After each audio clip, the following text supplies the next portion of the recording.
ressemble.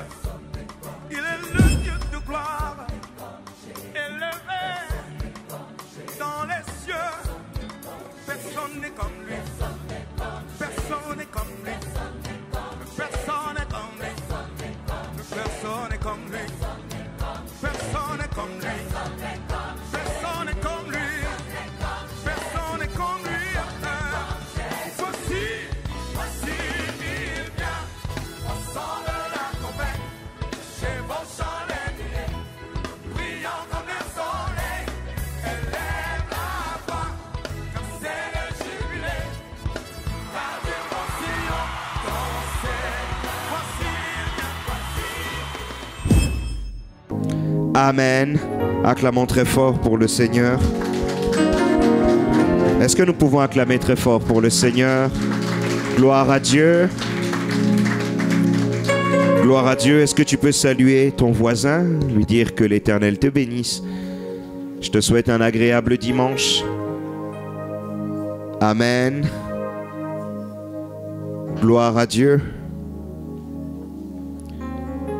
Nous bénissons le Seigneur pour ce dimanche de juillet. Vous pouvez prendre place, où le Seigneur veut encore nous faire du bien.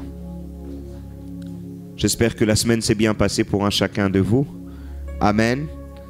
Et c'est toujours agréable de se réunir ensemble pour partager la parole de Dieu. Le thème que nous voulons aborder aujourd'hui, c'est un thème qui fait suite au message que nous avons partagé la semaine dernière. Et le thème, ce sont les conséquences de l'ignorance de notre héritage en Christ. Les conséquences de l'ignorance de notre héritage en Christ. Pour rentrer dans le vif du message, nous voulons faire 3 lectures qui seront nos lectures principales, et après quoi nous rentrerons directement dans le vif du message du jour. La première lecture, Galates 4, versets 6 et 7. La deuxième lecture sera dans Luc 15, 11 à 32. Et la troisième lecture sera Osée 4 au verset 6.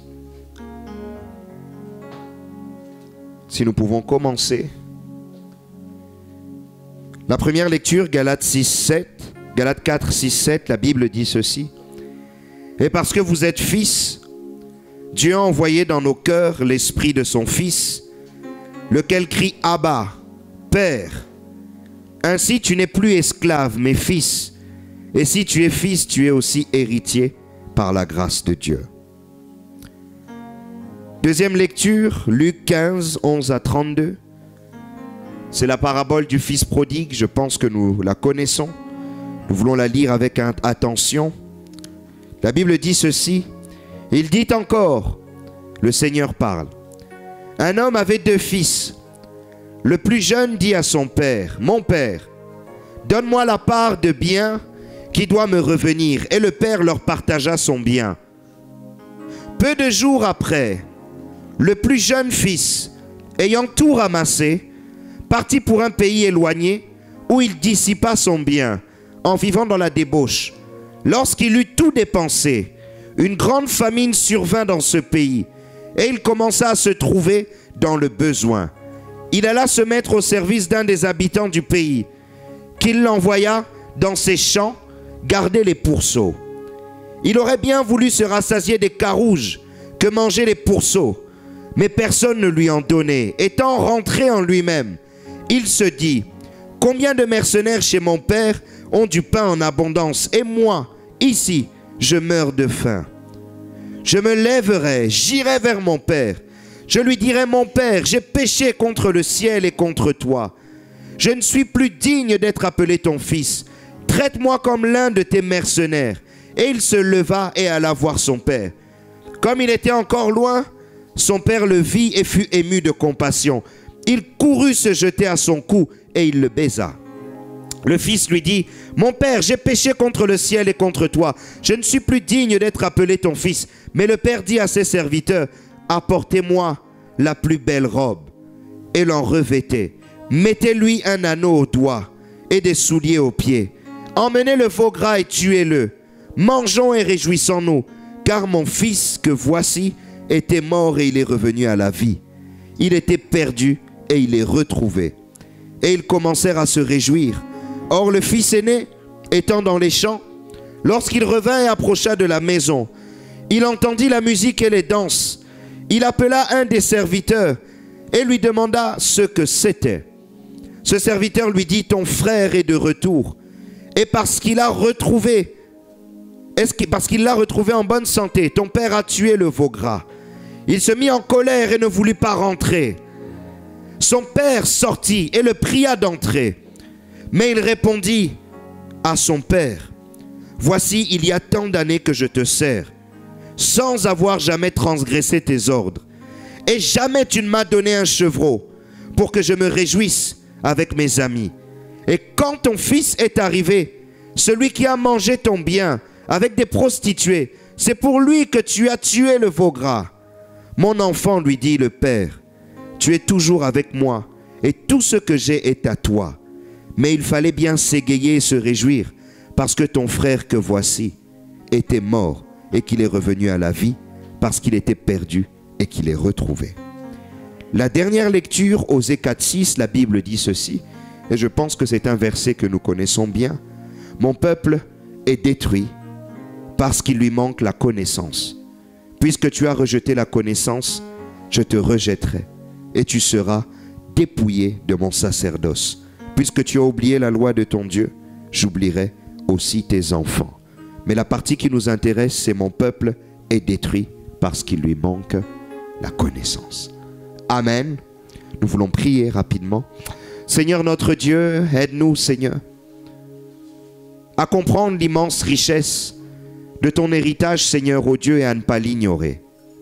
Parce que les conséquences, Seigneur, de l'ignorance de ces choses, Seigneur, peuvent nous conduire loin de toi.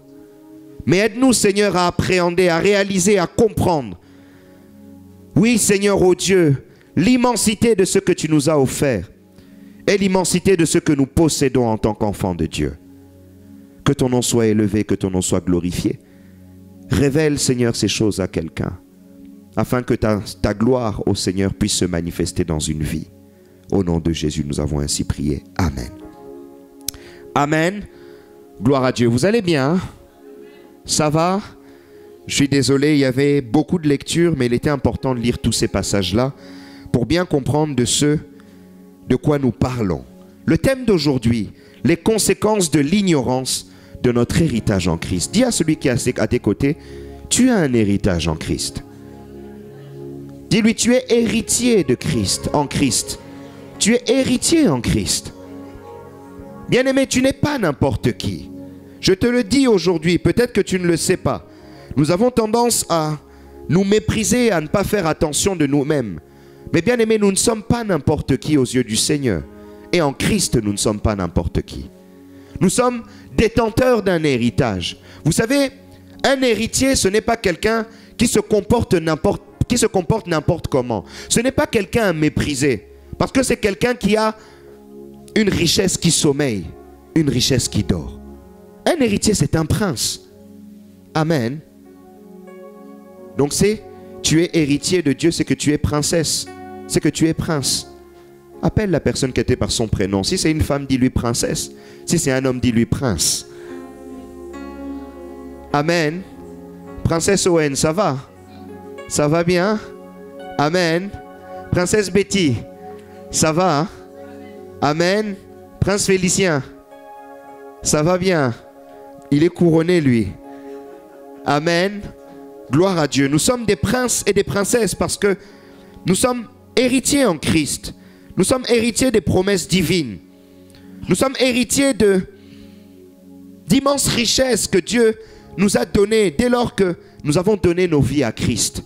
La Bible dit dans Hébreux 1, versets 2 à 4, Dieu dans ces derniers temps nous a parlé par le Fils, qu'il a établi héritier de toutes choses, par lequel il a aussi créé le monde, et qui étant le reflet de sa gloire et l'empreinte de sa personne, et soutenant toutes choses par sa parole puissante, et a fait la purification des péchés, et s'est assis à la droite de la majesté divine dans les lieux très hauts. devenu d'autant supérieur aux anges qu'il a hérité d'un nom plus excellent que le leur. Là, on nous parle de Jésus. Le Seigneur a voulu que Jésus soit l'héritier, le premier héritier de toutes les promesses du Père. Amen. Il a voulu que le premier des héritiers soit Christ. Il a voulu que le premier à posséder tout ce que le Père possède soit Jésus. Pourquoi? Parce que le premier des héritiers devait être quelqu'un de parfait.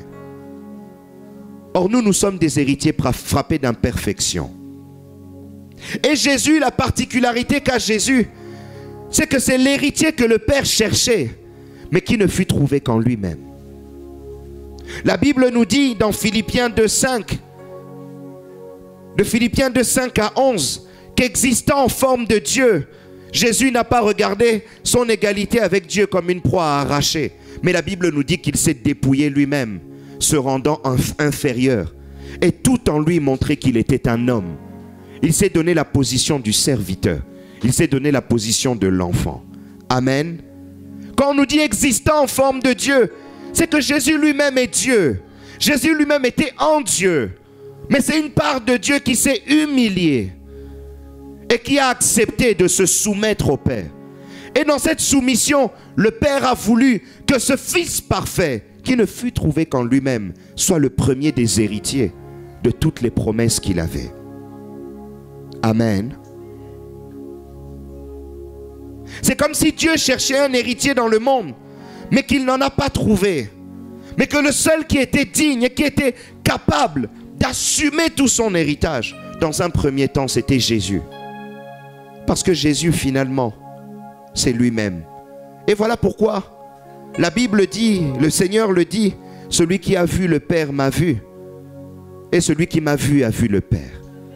Parce que les deux ne font qu'un. Et dans le passage que nous avons lu dans Hébreux, la Bible nous dit, au verset 2, qu'il a établi héritier de toutes choses, par lequel il a aussi créé le monde. On nous dit que c'est par Christ que le Père a créé le monde. Amen. Mais c'est ce même qui a créé le monde qu'on retrouve héritier dans un premier temps de toute excellence et de toutes les promesses divines. Mais le Seigneur, dans son infinie bonté et dans son amour profond, n'a pas voulu que le seul héritier soit Christ, mais il a voulu que nous soyons co-héritiers avec Christ. Il a voulu que nous soyons un petit peu à l'image et à la ressemblance de Christ. Voilà pourquoi dans Romains 8, 29, il est dit, car ceux qu'il a connus d'avance, il les a aussi prédestinés à être semblables à l'image de son Fils, afin que son Fils fût le premier-né d'entre plusieurs frères. Amen. Le Seigneur, depuis le début, sa seule volonté était que nous soyons comme Christ, que nous puissions ressembler à Christ. Et ainsi qu'en ressemblant à Christ, nous puissions aussi posséder l'héritage que lui a confié au Seigneur. Et dans son plan merveilleux, son plan redoutable, il nous a donné ce Fils aîné, cet héritier de toutes les promesses. Il nous l'a offert en sacrifice afin que nous soyons sauvés. Voilà pourquoi dans Jean 1, il est dit qu'à tous ceux qui l'ont reçu en parlant de Jésus et à tous ceux qui croient en son nom, il a donné le pouvoir de devenir enfants de Dieu, lesquels sont nés ni du sang, ni de la volonté de la chair, ni de la volonté de l'homme, mais de la volonté de Dieu. Amen. En nous donnant Christ, la finalité des choses, c'est que le Seigneur voulait que nous devenions ses enfants. Et lorsque nous sommes devenus enfants de Dieu, de facto, nous sommes devenus héritiers avec Christ des promesses de Dieu. Amen. Un premier héritage a été donné d'abord à Christ. Mais lorsque Christ lui-même s'est donné, il s'est donné pour pouvoir partager cet héritage avec nous. Et voilà pourquoi nous pouvons dire aujourd'hui que nous sommes co-héritiers du royaume et co-héritiers de tout l'héritage que Christ possède. Et dans Romains 8, 17, la Bible dit ceci: or, si nous sommes enfants, nous sommes aussi héritiers. Héritiers de Dieu et co-héritiers de Christ, si toutefois nous souffrons avec lui, afin d'être glorifiés avec lui. Amen. Si tu ne le savais pas, je te le dis aujourd'hui, tu es héritier de toutes les promesses de Christ. Toutes les promesses. Depuis le début de l'histoire des hommes, depuis le début de l'histoire de la création, depuis que le monde des mondes, et même bien avant, que Dieu a fait aux hommes et à l'humanité tout entière, toutes ces promesses-là aujourd'hui en tant qu'enfant de Dieu, elles t'appartiennent. Dès lors que tu as reçu Christ dans ta vie. La première des questions que je voudrais poser, c'est: est-ce que tu as Christ dans ta vie? Es-tu loin de Christ? Es-tu près de Christ? L'as-tu accepté un jour comme Seigneur et Sauveur? Est-ce qu'un jour tu t'es converti? Et est-ce qu'un jour tu lui as donné ta vie? Parce que tant que tu n'as pas fait ce pas, tu n'es pas encore enfant de Dieu. Amen. Et cet héritage ne t'appartient pas. Vous savez, il y a une certaine forme de naïveté où parfois lorsque vous discutez avec des gens qui ne craignent pas Dieu et qui ne connaissent pas Dieu, avec un sourire, ils vous disent: nous sommes tous enfants de Dieu. Hein? Amen. Ils vous disent: nous n'avons qu'un seul et même Père, c'est Dieu. Amen. Mais lorsque nous ne sommes pas en Christ, nous ne sommes pas enfants de Dieu. Nous sommes créatures de Dieu. Il y a une différence entre les créatures de Dieu et les enfants de Dieu. Amen. Maintenant, la question que je pose: es-tu une créature ou es-tu un enfant? Demande à celui qui est à tes côtés: es-tu une créature ou un enfant de Dieu? Bien-aimé, une créature n'est pas un héritier. Une créature n'hérite de rien. Cette chaise, c'est une créature. Amen.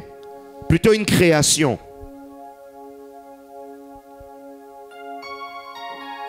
Si je dessine un bonhomme et que je le transforme en dessin animé, c'est une créature, bien-aimé. Une créature peut être déchirée, elle peut être jetée à la poubelle. Voilà pourquoi beaucoup de personnes ne comprennent pas qu'à la fin des temps, qu'autant de monde et des milliers de personnes puissent aller en enfer pour une mort éternelle. Ce que les gens ne comprennent pas, ce que ces gens-là sont des individus pour nous, mais aux yeux de Dieu, ce ne sont que des créatures. Amen. Une création comme la chaise, aussi difficile que ce soit à appréhender, je peux la prendre, je peux la jeter à la poubelle. Mais mes enfants sont dans la salle. J'ai 2 enfants, je ne peux jamais jeter mes enfants. Amen. Je ne pourrai jamais détruire mes enfants. Dieu peut briser et détruire des créatures, mais Dieu ne peut pas détruire ses enfants. Amen. Voilà pourquoi la Bible dit: grande est la porte qui mène à la perdition, petite est la porte qui mène au salut. Et lorsque je me dis que la porte de la perdition est grande, vous vous imaginez qu'il y a des milliards et des milliards d'individus qui iront ou qui vont dans cette porte qui mène à la perdition. Peut-être des membres de nos familles, des gens que nous aimons bien, des gens que nous portons dans nos cœurs. Mais ça, ce sont nos sentiments. Mais nos sentiments ne sont pas les sentiments de Dieu. Notre justice n'est pas la justice de Dieu. Amen. Et tant que tu n'as pas fait le pas de venir à Christ, bien-aimé, tu es encore au statut de créature. Je voudrais demander à quelqu'un dans cette salle: ne reste pas dans le statut de créature. Accepte Christ. Accepte le sacrifice de Christ. Accepte le don gratuit de Christ. Parce que le don gratuit de Christ, c'est la vie. Et c'est l'héritage du royaume des cieux. Amen. Mais si tu ne l'acceptes pas, tu resteras dans un statut où lorsque le Seigneur dira que c'est la fin, bien-aimé, le Seigneur aura aucune pitié et aucune compassion de t'envoyer loin de lui et dans un lieu pour que tu sois détruit. Le purgatoire n'existe pas, bien-aimé. Amen. Le purgatoire n'existe pas. La décision se prend ici-bas. De devenir fils ou fille ou de demeurer créature.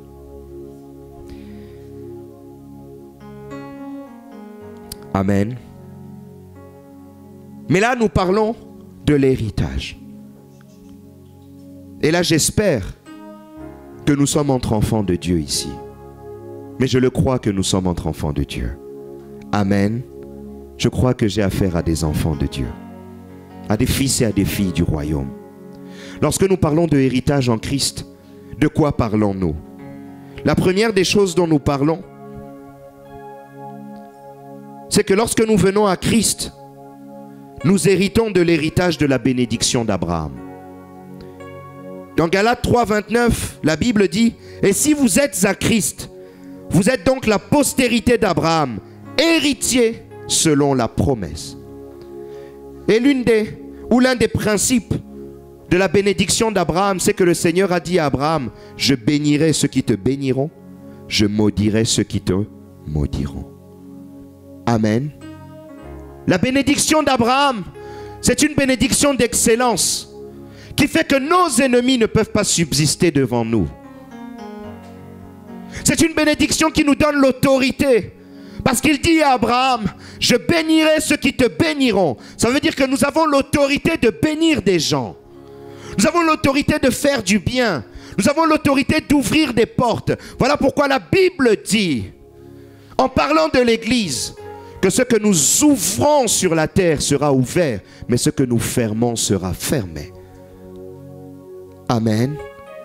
Il nous donne la capacité d'ouvrir, de fermer, de bénir, bien-aimés. Bien-aimés, Abraham était un sauveur. Voilà pourquoi lorsque Lot était en plein Sodome et Gomorrhe, celui qui s'est levé pour sauver Lot, c'était Abraham. Amen. Parce que la bénédiction d'Abraham est une bénédiction qui donne une autorité pour même sauver les autres. Voilà pourquoi tu es porteur de l'évangile. Et lorsque tu prêches la parole de Dieu, des gens peuvent être sauvés à travers toi. Tu as la capacité de changer des vies. Tu as la capacité de prier pour quelqu'un. Et cette personne est guérie. Pourquoi? Parce que tu es tributaire de la bénédiction d'Abraham, qui est aussi une bénédiction qui sauve les autres. La bénédiction d'Abraham, ce n'est pas que ça. C'est aussi des biens. C'est aussi la richesse. C'est aussi la possession. C'est aussi des portes qui s'ouvrent. C'est aussi l'abondance. C'est aussi la fécondité. Si tu es tributaire de la bénédiction d'Abraham et que tu n'as pas d'enfant, tu es en droit d'en réclamer. Si tu es descendant d'Abraham et que tu es dans la pauvreté, tu es en droit de réclamer l'abondance. Parce que la bénédiction d'Abraham est tienne. Dis avec moi, j'ai la bénédiction d'Abraham. J'ai la bénédiction d'Abraham. Parfois, bien-aimés, nous envions la réussite du peuple juif, qui sont nos frères dans la bénédiction d'Abraham. Mais bien-aimés, cette réussite, c'est aussi la nôtre. Parfois, nous perdons notre temps à envier, mais c'est que nous avons juste peur d'investir. Mais je voudrais dire à quelqu'un, si tu investis, tu verras la main de Dieu. Parce que la bénédiction d'Abraham est sur toi. La deuxième chose dont nous héritions, c'est que nous héritons de la vie éternelle.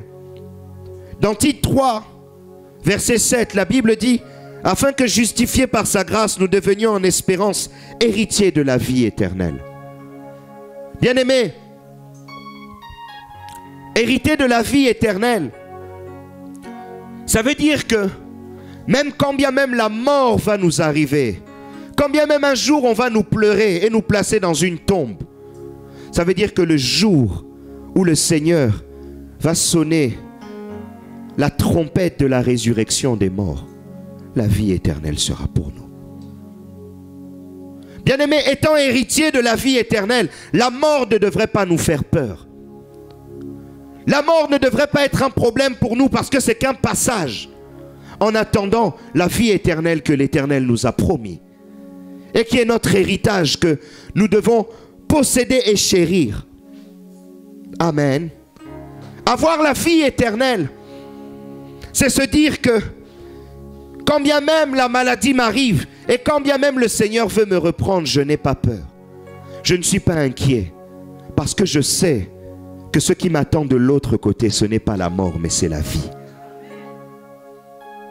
Lorsque nous venons à Christ, bien-aimé, nous ne devons même pas être pleurés comme tout le monde. Bien-aimé, je préfère, moi, le jour de mon enterrement, qu'il y ait des louanges. Amen. Que l'on ne me pleure pas, parce qu'il est parti se reposer, parce qu'il a tellement de temps à vivre qu'il doit se reposer avant. Amen. La mort est pour nous un repos, mais n'est pas pour nous une finalité, parce que nous sommes héritiers de la vie éternelle.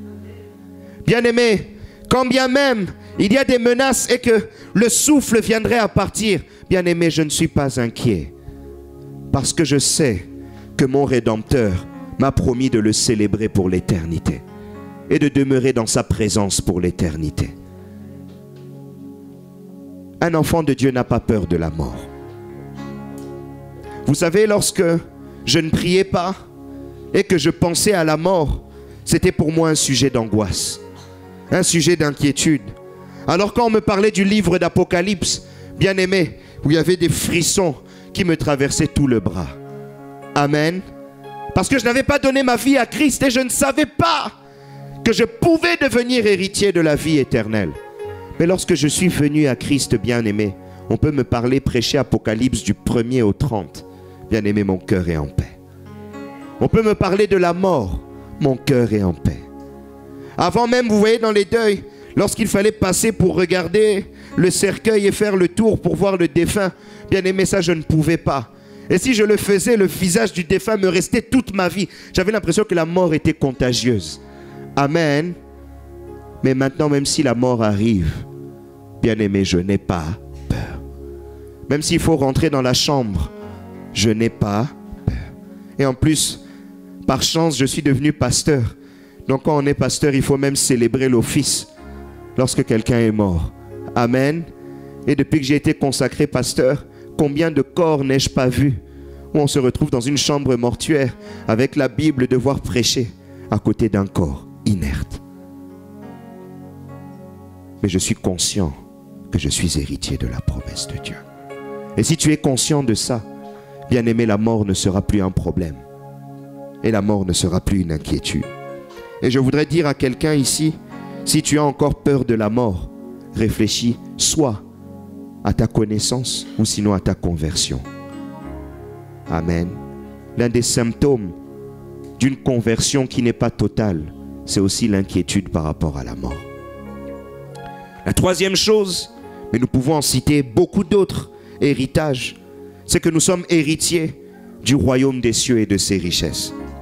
Dans Jacques 2,5, la Bible dit, écoutez mes frères bien-aimés, Dieu n'a-t-il pas choisi les pauvres aux yeux du monde pour qu'ils soient riches en la foi et héritiers du royaume qu'il a promis à ceux qui l'aiment? Les pauvres aux yeux du monde.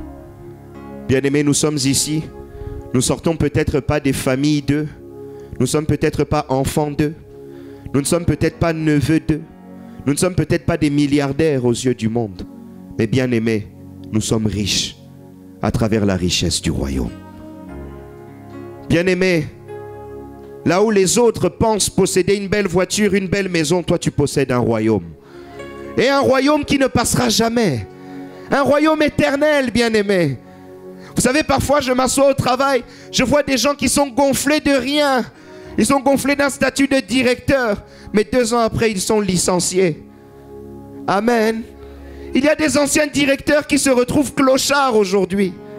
Des anciens chefs d'entreprise qui se retrouvent à la rue. Mais bien aimé, moi avec le peu que j'ai, je possède un royaume éternel. Bien aimé, la Bible dit que la couronne qui est sur la tête de Christ ne passera jamais.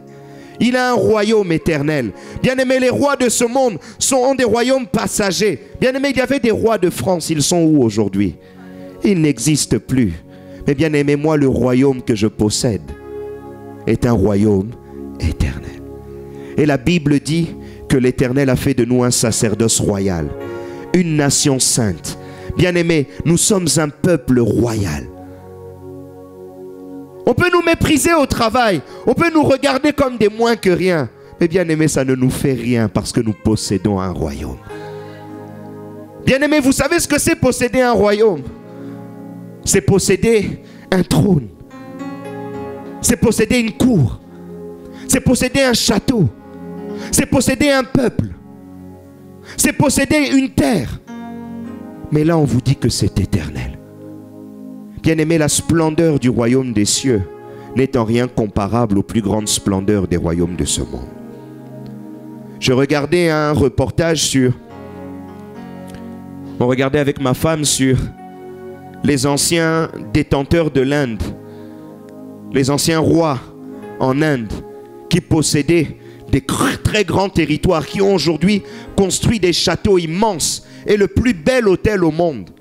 Ce qui a été jugé comme le plus bel hôtel au monde, c'est un hôtel qui se trouve en Inde, qui a été construit par l'un de ces rois. Amen. Mais est arrivée une loi en Inde où ces rois-là n'ont plus de pouvoir.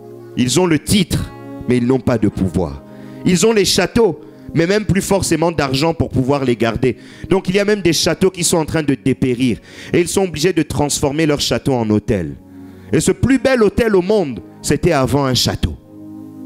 Amen. Leur royaume a dépéri. Mais nous, notre royaume est éternel. Et lorsque je regardais ce plus beau château au monde, je me disais, si on dit que c'est ça le plus beau château au monde, alors quelle sera la place que le Seigneur a réservée pour moi? Parce que le Seigneur dit, je pars, mais je reviendrai, je vous prépare des places là où moi je serai. Bien-aimés, quelle est la splendeur du royaume des cieux? La Bible dit que nul œil n'a vu et que nulle oreille n'a entendu ce que l'Éternel a préparé pour ceux qui l'aiment. Je pense que même nos yeux ne peuvent même pas concevoir et imaginer et réaliser la splendeur qui se cache dans le royaume que nous possédons. Bien-aimé, qui peut te faire baisser la tête avec de telles promesses? Qui peut t'humilier? Dis avec moi, personne ne peut m'humilier. Personne ne peut m'humilier. Bien-aimé, tu ne peux pas marcher la tête basse dès lors que tu sais que tu possèdes un royaume. Vous savez, au travail, parfois les gens ne comprennent pas. J'ai toujours la tête haute. Bien-aimé, quoi qu'il arrive, même si, vous savez, cette semaine, j'organise des formations en entreprise, au-delà de mon activité professionnelle, et j'étais dans une très grande entreprise. Et je me retrouve dans une session de formation, j'ai animé 5 sessions de formation. Et dans l'une des sessions de formation, on m'a dit qu'il y avait la directrice générale d'une très grande entreprise. Et de cette même très grande entreprise, il y avait aussi la DRH Monde, directrice des ressources humaines Monde. Donc on me dit, Monsieur Lema, faites attention, parce que quand vous allez animer, c'est une formation VIP. Dans ma tête, on dit VIP. VIP de quoi? Amen. Enfant de Dieu, moi je suis VIP d'abord. Donc pourquoi j'aurais peur d'eux? Amen. Si eux sont directeurs, moi je suis prince. Amen. Et j'ai fait la formation, ça s'est bien passé. Et l'une des directrices est venue me voir à la fin. Oh, merci, c'était bien. Oh là là, vraiment. Je disais, voilà, ça c'est l'autorité du royaume. Amen. Elle a vu quelque chose qui était plus grand que son titre à l'intérieur. Mais elle ne savait pas, mais elle disait merci. Oui, amen, moi dans mon cœur. Amen. Vous savez, amen, ça ne peut pas sortir au travail. Hein? Mais dans le cœur, tu dis amen. Le Seigneur est bon. Ne te laisse jamais abattre, ne te laisse jamais humilier, ne te laisse jamais rabaisser. Et ne regarde jamais les gens de haut ou de plus complexe d'infériorité, ce n'est pas pour nous. C'est pour les autres. Moi, je marche la tête haute. Dis à celui qui a crié, marche la tête haute. Marche la tête haute. Frère Patrick, un entretien d'embauche, la tête haute, c'est toi l'enfant de Dieu. Amen. N'ayez peur de rien ni de personne. Vous êtes enfant du royaume. Mais, il se pose un problème. Lorsque nous avons lu la parabole de l'enfant prodigue, je pense que c'est une parabole que nous connaissons tous. Cet homme avait 2 fils. Et ces 2 fils ont eu 2 réactions qui nous enseignent sur les conséquences de l'ignorance de la connaissance de notre héritage. Osée nous a dit que nous périssons faute de la connaissance. Bien-aimés, beaucoup d'entre nous ne connaissons pas ces choses.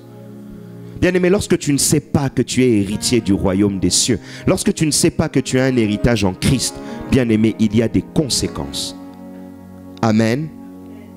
Mais ce qui est bizarre dans le passage que nous avons lu, c'est que l'héritage qui devait normalement... Vous savez, le principe d'un héritage, c'est quoi? C'est lorsque celui qui veut léguer meurt, que les héritiers peuvent jouir de leur héritage. Amen. Et lorsque nous lisons dans cette parabole, nous nous rendons compte qu'il y avait deux fils. Le plus jeune était rebelle. Il a demandé, donne-moi mon héritage, je vais aller.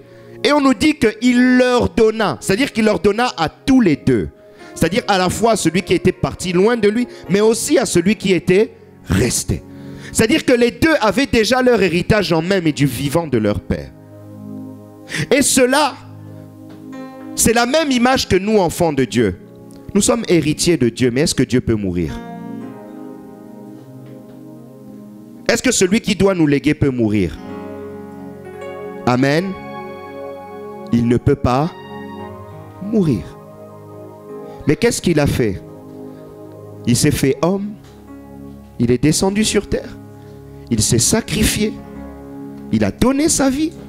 Et il a été ressuscité pour que nous puissions hériter. Amen.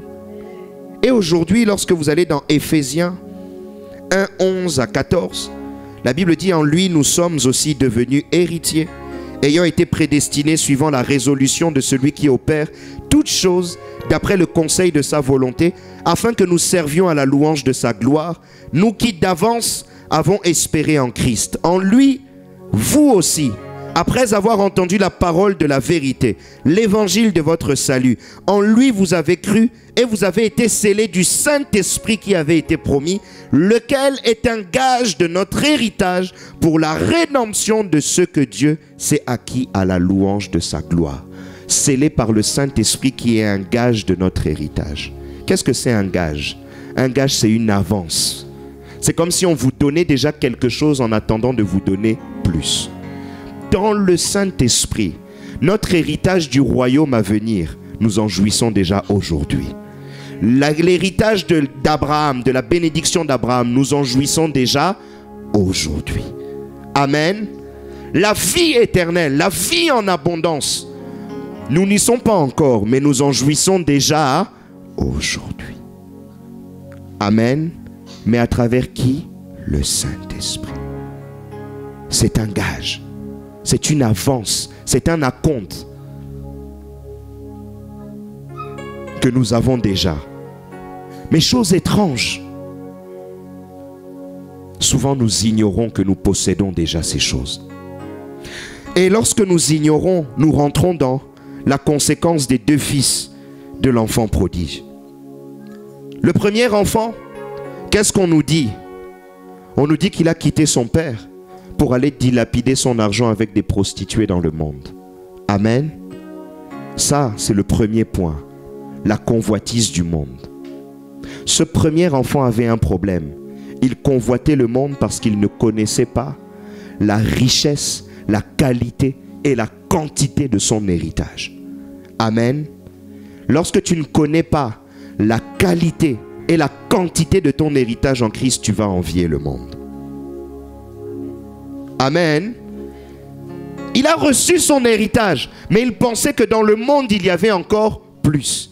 Et là où il pensait que le monde allait augmenter son héritage, au contraire, le monde a complètement dilapidé et détruit son héritage. Et beaucoup d'enfants de Dieu ont ce problème. C'est-à-dire qu'au lieu de se dire et de regarder, de chercher à comprendre, à connaître, à creuser la grandeur qu'il y a dans les richesses de Dieu, ils se focalisent sur ce qu'il y a dans le monde. Voilà pourquoi vous avez des enfants de Dieu dans l'église, mais qui envient les milliardaires qui sont dans le monde. Voilà pourquoi vous avez les enfants de Dieu dans l'église, mais qui envient les gens qu'ils voient à la télé. Amen.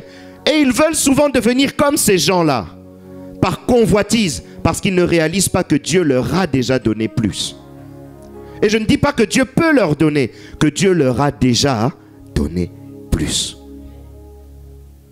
La convoitise du monde, ça nous conduit forcément loin de Dieu. Parce que la Bible dit que tous ceux qui sont amis du monde sont ennemis de Dieu. Mais la convoitise du monde dans la vie des enfants de Dieu commence à s'exprimer. Vous avez un frère avec qui vous avez été à l'église, vous avez prié ensemble, vous avez jeûné ensemble, vous avez fait des choses bien pour l'œuvre de Dieu. Mais du jour au lendemain, il commence à donner toute sa vie dans son travail. Il ne vient plus prier. Amen. Son seul objectif, c'est de devenir riche matériellement. Mais il ne sait pas qu'il s'appauvrit spirituellement. Mais si spirituellement il est pauvre, comment il saura garder sa richesse entre ses mains?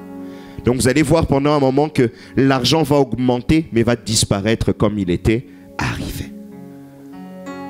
Amen. Vous avez quelqu'un qui était dans l'église avec vous, on priait ensemble, mais tellement il se met à convoiter le monde, il se met à aller chercher des femmes dans le monde. Il ne sait pas que Dieu lui avait déjà donné une femme dans le prophétique comme un héritage, mais il se met à courir derrière toutes les jeunes filles dans le monde. Et le jeune garçon attrape le sida, ou met la mauvaise femme enceinte et se met à souffrir toute sa vie. Amen. Combien de mariages ne sont-ils pas des mariages amers parce que les enfants de Dieu avaient l'amour du monde et sont tombés enceintes, ont eu une alliance avec la mauvaise personne.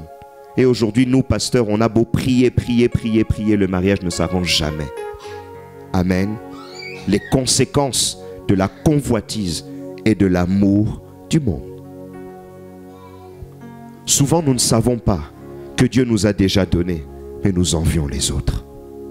Nous passons notre temps à envier. Nous passons notre temps à regarder.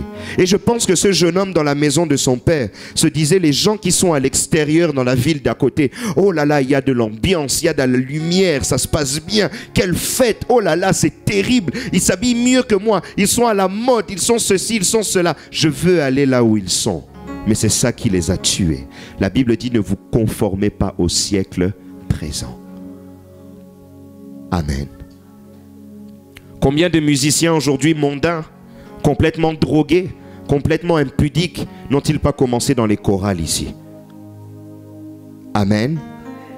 Toi, tu chantes ici, Pierrette, et tu rêves d'être Beyoncé. Attention. Mais ce n'est pas le cas, hein? Amen. Amen. Non. Vous avez des gens qui sont ici, et même des serviteurs de Dieu. Amen. Là où le Seigneur l'a appelé pour être prédicateur de l'évangile, lui s'imagine aux côtés d'Emmanuel Macron en train de faire des meetings. La convoitise. Et tu deviens franc-maçon. Pasteur franc-maçon. Amen. Tu commences à avoir des bagues bizarres quand on te demande, oh Seigneur. Un homme de Dieu que j'ai croisé un jour, une bague très bizarre. Il a vu que je regardais sa main. Quand il voit que je regarde sa main, il met sa main comme ça. Et pendant toute la conversation, on a parlé une demi-heure la main dans le dos. Amen. J'ai parlé après avec Bishop. J'ai fait, oui, mais tel, j'ai vu qu'il a une bague bizarre. Il a fait, ah, papa, laisse. Amen. La convoitise. Et les conséquences, il s'est retrouvé où? Parmi les pourceaux. Vous savez, rien de pire pour un juif que d'être parmi les pourceaux. Le porc, c'est un animal impur. Et parmi les animaux impurs dans le judaïsme, c'est parmi les animaux le plus impur. C'est pour montrer le degré d'humiliation dans lequel il est rentré à cause de la convoitise du monde. Et la convoitise du monde nous met dans les pourceaux. Vous voyez, quand vous allez dans une ferme et que vous voyez des porcs en train de se mettre dans la boue, c'est ça les convoitises du monde. La conséquence, nous nous retrouvons dans la boue, dans l'impureté. Amen. C'est une image qui... en plus, ça sent pas bon. Mais des gens qui vivent dans la convoitise du monde se retrouvent dans ces positions-là. Une position honteuse. N'avez-vous jamais vu des frères et sœurs qui ont fui l'église? Et quand vous le voyez de loin, il change de trottoir ou il fait comme si vous ne l'avez pas vu. Il a fait des choses tellement honteuses qu'il ne peut même plus vous regarder en face. Amen. Ou même mettre les pieds à l'église, c'est devenu compliqué. Même pour demander pardon, c'est plus possible. Amen. Même dans nos familles, un bon frère, il a tellement trompé sa femme, il a tellement fait des choses abominables que même pour venir demander pardon à sa femme, c'est pas possible. Même le regard de ses enfants, il n'arrive plus. Il va se cacher, il va vivre à l'étranger. Amen. C'est ça la conséquence. Mais tout est parti de quoi? L'ignorance de la quantité et de la totalité de ton héritage en Christ. Lis la parole de Dieu pour connaître ces choses. Et tu ne tomberas pas. La deuxième conséquence, c'est celle du deuxième fils. Le deuxième fils, on lui annonce, ton frère est revenu, ton père a fait une grande fête, il a tué le veau gras. Vous savez, le veau gras, c'est le plus beau veau qu'il y avait dans la maison, celui qu'on engraisse spécialement pour les grandes occasions. Amen. C'est celui qui a meilleur goût, c'est celui qui est le plus gros. Et c'est un vrai sacrifice de le tuer. Donc il a tué le veau gras. Et quelle est la réaction du fils, de l'autre fils? La colère. La colère, l'amertume. Pour moi, tu n'as jamais tué le veau gras. Mais pour lui, tu le tues. Amen. Maman, c'est comme si frère Charlemagne te disait, pour Patrick, tu as tué le veau gras. Mais pour moi... Ah bon? Ça se fait pas. C'est pas bon. Mais la jalousie, la colère, la haine. Mais le père lui répond quoi? Ce qui est à moi est à toi. Le problème, c'est que lui a passé des années. Il dit à son père, j'ai servi, je t'ai servi pendant des années, mais tu n'as jamais tué le veau gras pour moi. Mais frère, le veau gras était là, tu pouvais le tuer quand tu voulais, parce qu'il était à toi. Lorsque nous ignorons ce que Dieu nous a donné, nous ne recevons rien. Et le deuxième, c'était une ignorance totale de son héritage. Pire encore, au début du verset, on nous dit que le Père leur a donné leur héritage. Mais toi, on t'a donné ton héritage. Et en plus de ça, on t'a dit que tout ce qui est à moi est à toi. Mais derrière, tu te plains que tu n'as jamais tué le veau gras. T'attendais quoi pour tuer le veau gras? Amen. Combien d'enfants de Dieu ne sont-ils pas aigris ou jaloux des autres enfants de Dieu? L'aigreur, la convoitise. Tu vois un frère, il était tombé dans le péché. Le frère se relève, Dieu le bénit. Tu commences à murmurer. Dieu bénit des païens comme ça. Dieu bénit des impudiques comme ça. Dieu bénit des méchants comme ça. Mais bien aimé, tu étais où pour demander à Dieu? Tu étais où pour te servir dans tout ce que Dieu t'a donné? On parlait avec maman Betty tout à l'heure. Et elle était rentrée déjà dans le message. Elle était dans le prophétique. Elle me parlait de son héritage en Christ. Amen. Et elle me disait, maintenant j'ai changé mes techniques de prière. Quand je ne reçois pas, j'anticipe. Je reçois quelque chose, je demande le coup d'après. Amen. Pendant que je prie pour le permis, j'ai mon permis, je prie déjà pour la voiture. Amen. Quand j'ai la voiture, je prie déjà pour que Dieu me donne l'argent pour le carburant. Dieu me donne... Amen. C'est ça. Mais quelqu'un qui a conscience de son héritage. Mais beaucoup n'ont pas conscience de leur héritage. La Bible dit demandez et recevez. Mais des gens ne demandent pas. Et même dans certaines prédications, c'est devenu culpabiliser, faire culpabiliser ceux qui demandent à Dieu. Bien aimé, ce n'est pas un péché de demander à Dieu. C'est ton père et il a ton héritage entre ses mains. Et si tu lui demandes, il te le donnera. Regardez le mauvais fils, il a demandé, il a fait donne-moi mon héritage. Qu'est-ce que le père a fait? Il a donné. Amen. Mais il fallait qu'il demande. Mais combien sommes-nous, enfants de Dieu, qui ne savons même pas que nous avons un héritage, et de Dieu qui ne savons même pas que nous pouvons demander à notre Père? La Bible dit, le Seigneur dit, bon, aussi mauvais que vous êtes, si votre enfant vous demande un pain, vous ne lui donnerez pas une pierre.